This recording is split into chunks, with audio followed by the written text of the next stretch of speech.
যুক্তরাষ্ট্রের সঙ্গে দ্বিপাক্ষিক সমঝোতার মেয়াদ শেষ হওয়ার পর তেহরান তাদের সামরিক ও প্রতিরক্ষা কৌশলে বড় ধরনের পরিবর্তনের বার্তা দিয়েছে। সম্প্রতি মার্কিন প্রেসিডেন্ট ডোনাল্ড ট্রাম্প কৌশলগত দিক থেকে অত্যন্ত গুরুত্বপূর্ণ হরমুজ প্রণালী যুক্তরাষ্ট্রের নিয়ন্ত্রণে নেওয়ার ইঙ্গিত দেন। এই বক্তব্যের পরপরই ইরান তীব্র প্রতিক্রিয়া ব্যক্ত করে স্পষ্ট জানিয়ে দিয়েছে, দেশ রক্ষায় এখন থেকে তারা আরও আক্রমণাত্মক নীতি গ্রহণ করবে।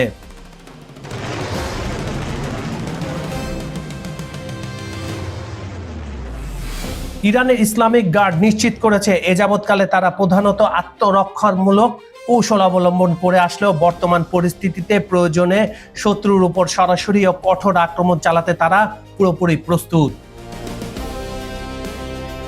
একই সঙ্গে ইরানের সামরিক মুখপাত্র একটি জোরালো সতর্কতা জারি করে বলেছে, দেশের উপর কোনো প্রকার সামরিক আঘাত আসলে মধ্যপ্রাচ্যে বিস্তৃত যুক্তরাষ্ট্রের গুরুত্বপূর্ণ অবকাঠামো ও ঘাঁটিগুলোকে সরাসরি লক্ষ্যবস্তু বানিয়ে পাল্টা আক্রমণ চালানো হবে।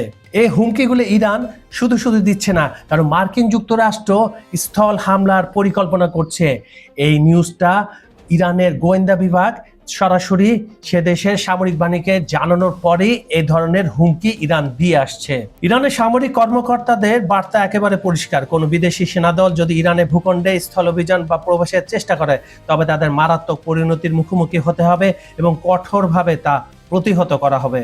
একই সাথে তেহরান পরিষ্কার ভাষায় জানিয়ে দিয়েছে, ওয়াশিংটন তাদের আগের প্রতিশ্রুতিগুলো সম্পূর্ণভাবে বাস্তবায়ন না করা পর্যন্ত হরমুজ প্রণালীতে স্বাভাবিক পরিস্থিতি ফিরে আসবে না।